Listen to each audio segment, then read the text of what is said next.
मोटा हाथी झूम के चला, मकड़ी के जाले में जाके वो फंसा।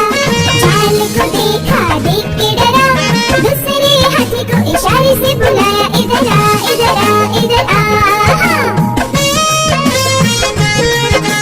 दो मोटे हाथी झूम के चले, गहरे पानी में जाके वो फंसे। पानी को देखा, देख के डरे, दूसरे हाथी को इशारे से बुलाया, इधर आ इधर आ इधर आ। तीन मोटे हाथी झूम के चले, शिकारी के पिंजरे में जाके वो फंसे। शिकारी को देखा, देख के डरे, चौथे हाथी को इशारे से बुलाया, इधर आ इधर आ इधर आ। चार मोटे हाथी घूमने चले, कीचड़ में जाके सब वो गिरे। खुद को देखा, देख के डरे, पांचवे हाथी को इशारे से बुलाया, इधर आ इधर आ इधर आ। पांच मोटे हाथी अपने घर चले, मकड़ी के जाले में जाके वो फंसे। मकड़ी ने देखा, देख के हंसी, अपना जाला उसने हटाया। सारे हाथी मिलके कूदने लगे, सारे हाथी मिलके नाचने लगे, सारे हाथी मिलके खेलने लगे।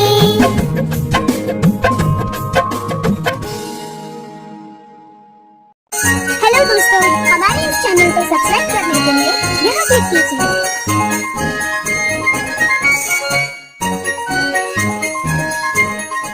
निकल पड़ा। दोपहर होने तक वह पड़ोस के गांव माहुलबनी में पहुंच गया। हारा थका मोची जब माहुलबनी के बाजार में पहुंचा तो हैरान रह गया, क्योंकि वहां तो पहले से ही काफी मोची अपनी दुकान लगाए बैठे थे। अरे यहाँ तो पहले से ही इतने मोची अपनी दुकान लगाए बैठे हैं। ऐसे में मुझ अनजान मोची के पास ग्राहक कैसे आएगा? लगता है यहाँ से भी खाली हाथ ही जाना पड़ेगा मुझे। नहीं नहीं, खाली हाथ घर भी तो नहीं जा सकता। तभी मोची को ग्राहकों को अपने पास बुलाने की एक युक्ति सूझी। उसने अपनी दुकान लगाई और उस पर एक बोर्ड लगाकर बड़े बड़े शब्दों में लिख दिया, जूतों का अस्पताल। हमारे यहाँ जूतों का इलाज किया जाता है। नए जूते बनवा लो, नए जूते बनवा लो, या अपने पुराने जूते बिल्कुल नए जूतों की तरह बनवा लो। लोगों ने जब ये सब देखा तो उन्हें कुछ नया देखने को मिला। नए जूते बनवा लो, नए जूते बनवा लो, या अपने पुराने जूते बिल्कुल नए जूतों की तरह बनवा लो। जूतों का अस्पताल? अरे भाई मोची, जरा मेरे इन जूतों का इलाज तो करो। हाँ हाँ जी सेठ जी, अभी किए देता हूँ। मोची अपने छोटे से अस्पताल पर बैठकर सेठ के जूतों का इलाज करने लगा। ये लीजिए, अब आपका जूता बिल्कुल स्वस्थ है। अरे भाई वाह, कितना हुआ इसके इलाज का खर्च? बस साहब, सिर्फ एक तांबे का सिक्का। लो ये लो। ऐसे ही दूसरा ग्राहक मोची के अस्पताल में अपने जूतों का इलाज कराने आया। मोची ने जूतों का इलाज किया, पैसे लिए और बाकी ग्राहकों का इंतजार करने लगा। आज तो मैंने बहुत पैसे कमा लिए हैं। अगर मैं ऐसे ही काम करता रहा तो बहुत पैसे जमा कर लूंगा और एक घोड़ा खरीदूंगा। उसने बहुत मेहनत से काम किया और कुछ ही दिनों में 4 सोने के सिक्के जमा कर लिए। उनमें से उसने 2 सोने के सिक्कों के बदले एक व्यापारी से एक घोड़ा खरीदा और घर लौटने का फैसला किया। अगले दिन उसने अपना सारा सामान बांधा और घर के लिए निकल पड़ा। अपने रास्ते में उसे एक घने जंगल से गुजरना पड़ा, जहाँ उसने डाकुओं का एक झुंड देखा। हे भगवान, ये तो डकैत लगते हैं। ये डकैत मेरा सारा पैसा ले जाएंगे और मैं एक बार फिर से गरीब बन जाऊंगा। अब मैं क्या करूं? मोची बहुत चतुर था। उसने हिम्मत नहीं हारी और उसने एक योजना बनाई। उसने एक सोने का सिक्का घोड़े के गले में बांध दिया और आगे चला। चोरों ने उसे पकड़ लिया। अरे ओ, फटाफट अपना सारा पैसा निकालो, चलो जल्दी करो। देखो, मैं एक गरीब मोची हूँ, मेरे पास इस घोड़े के सिवाय और कुछ नहीं है। कृपया मुझे जाने दो डाकू भाई। जैसे ही उसने ये सुना, घोड़ा रेका और उसके गले से वो सोने का सिक्का नीचे जमीन पे गिर गया। अच्छा मक्कार झूठे, हमसे झूठ बोलने की तेरी हिम्मत कैसे हुई? अगर तेरे पास कुछ नहीं था तो ये सोने का सिक्का तेरे पास कहाँ से आया? रुकिए रुकिए, अभी मैं आपको सब सच बताता हूँ। दरअसल ये घोड़ा सोना उत्पन्न करता है, इसी वजह से मुझे सारे पैसे मिलते हैं। ठीक है, ये घोड़ा तुझे हमें देना होगा, हम तभी तुझे यहाँ से जिंदा जाने देंगे। नहीं, बिल्कुल भी नहीं। अगर मैं इसे तुम्हें दे दूंगा तो मेरे पास कुछ भी नहीं बचेगा। चलो, हम तुम्हें इसके बदले 50 सोने के सिक्के देंगे। ठीक है, पर एक बात का ध्यान रखना कि बारी बारी से अपने साथ इस घोड़े को रखना, वरना आखिर में तुम सब पैसे के लिए लड़ते ही रह जाओगे। मोची ने घोड़ा बेच दिया और घर लौट आया। वो बहुत खुश था कि उसे सोने के सिक्के मिले थे। इस पैसे से उसने अपने ही गांव में थोड़ी सी जमीन खरीदी। इस बीच डकैत भी घोड़े को लेकर अपने अड्डे पर पहुंच गए। वहां डकैतों के सरदार ने अपने आदमियों से कहा, इस गिरोह का सरगना होने के नाते इस घोड़े को सबसे पहले मैं रखूंगा। उन सब ने अपने सरदार की बात मानी और उस रात सरदार अपने अड्डे पर उस घोड़े के साथ सोया। अगली सुबह जब वो उठा तो उसने देखा कि वहाँ अस्तबल में कुछ भी नहीं था। उसने पूरा अस्तबल सही से देखा पर उसे कुछ नहीं मिला। वो जान गया कि इस मोची ने उसे बेवकूफ बनाया है। इस बीच एक और डकैत वहाँ आया। सरदार, आपको सोना मिला? हमें भी बताइए कि कितने सोने के सिक्के घोड़े ने उत्पन्न किए। तुम खुद ही ये पता लगा लोगे जब आज रात तुम खुद ही इस घोड़े को रखोगे। सरदार ने किसी से कुछ नहीं कहा क्योंकि वह अपने आप को बेवकूफ साबित नहीं होने देना चाहता था। एक एक करके सभी डकैतों ने घोड़े को अपने साथ रखा पर उनमें से किसी को कुछ नहीं मिला। वे सब समझ गए कि उन्हें बेवकूफ बनाया गया है। उस मोची ने हमें बेवकूफ बनाया है, अब हम उसे सबक सिखाएंगे। सरदार, उसने ये साधारण सा घोड़ा हमें 50 सोने की मोहरों में बेचा है। हम उससे अपना पैसा वापस लेंगे और हमें धोखा देने की जुर्रत की सजा देंगे। हाँ, चलो चलो। वे सब के सब मोची के घर की तरफ निकल पड़े। मोची अपने खेतों में काम कर रहा था। उसने सभी डकैतों को अपने घर की तरफ आते हुए देख लिया। मोची जल्दी से अपने घर में गया और अपनी पत्नी से बोला, अरे भाग्यवान, मेरी बात ध्यान से सुनो। अभी एक डकैतों का झुंड यहाँ आएगा और जब वो मेरे बारे में पूछे तब तुम उनसे कहना कि मैं खेतों में काम कर रहा हूँ। फिर हमारे कुत्ते जबरा को भेजना मुझे बुलाने के लिए। ये कहकर वो अपने घर के पीछे छुप गया। कुछ देर के बाद चोर वहाँ आ पहुँचे। वो मोची कहाँ है? बुलाओ उसे, हम उससे बात करना चाहते हैं।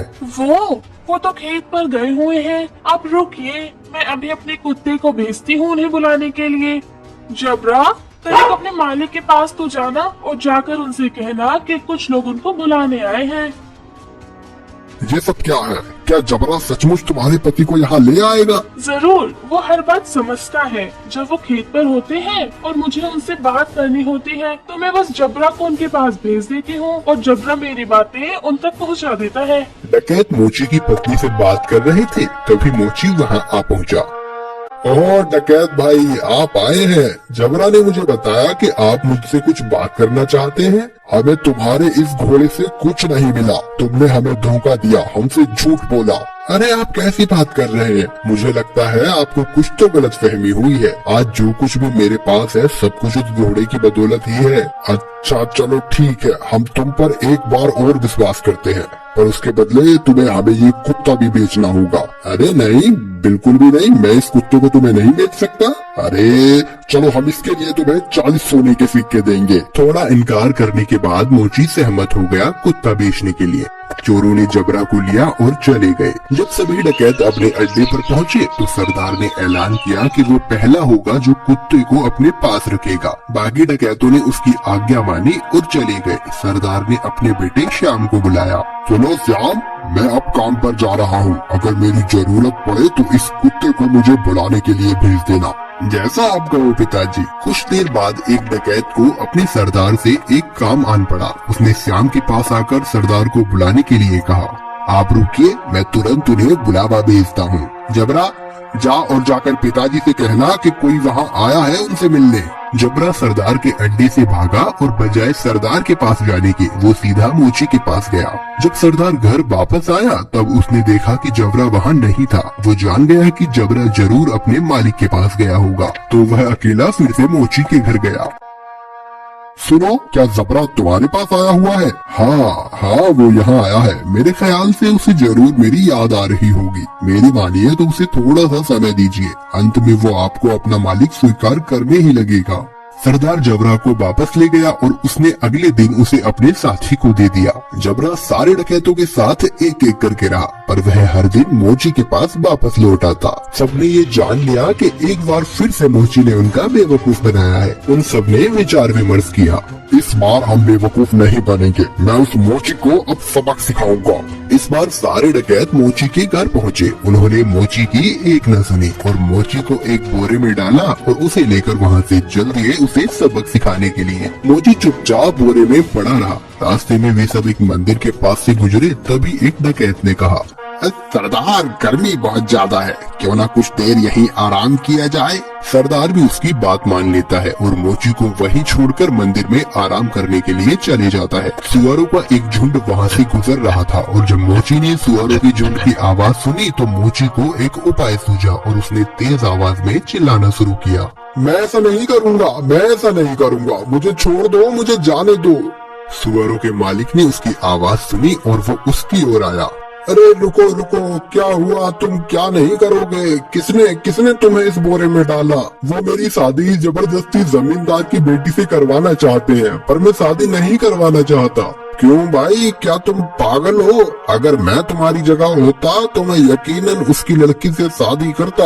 अगर ऐसी बात है तो आओ, मैं तुम्हें बोरे में डाल देता हूँ और तुम जाकर उसकी लड़की से शादी कर लो। सचमुच? बेशक, लेकिन पहले मुझे बाहर तो निकालो। सुअरों के मालिक ने मोची को बोरे से बाहर निकाला और खुद बोरे के अंदर घुस गया। मोची ने उसे बांध दिया और उसके सुअरों को लेकर वहाँ से चला गया। शाम को डकैत मंदिर से बाहर आए, बोरे को लिया और चले गए।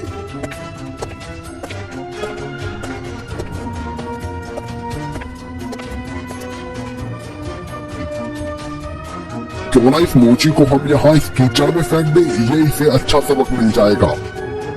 डकैतों ने उसे कीचड़ में फेंक दिया और वहाँ से चले गए। वापस आते हुए उन्होंने मोची को सड़क पर देखा और वो हैरान रह गए। अरे तुम यहाँ कैसे पहुँचे?